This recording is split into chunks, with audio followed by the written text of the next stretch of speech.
చూస్తున్నారు తెలంగాణ సమాచార్.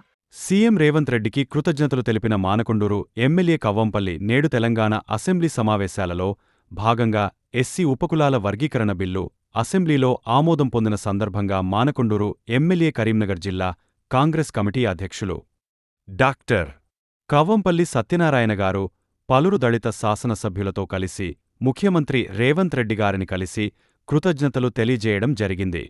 ఈ సందర్భంగా చారిత్రాత్మకమైన ఈ ఘటనలో శాసనసభ్యునిగా భాగస్వామ్యమైనందుకు ఎంతో గర్వపడుతున్నానని, యావత్ తెలంగాణ రాష్ట్రంలోని దళిత సోదరులు హర్షించదగ్గ ఈ అంశం పట్ల కాంగ్రెస్ పార్టీ ఇచ్చిన మాట నిలబెట్టుకుని చరిత్ర సృష్టించిందని, మానకొండూరు నియోజకవర్గం శాసనసభ్యునిగా, కరీంనగర్ జిల్లా కాంగ్రెస్ పార్టీ అధ్యక్షునిగా జిల్లా ప్రజల పక్షాన ముఖ్యమంత్రి రేవంత్ రెడ్డి గారికి, రాష్ట్ర మంత్రివర్గ సభ్యులకు ధన్యవాదాలు తెలియజేస్తున్నానని కవ్వంపల్లి సత్యనారాయణ కొనియాడినారు.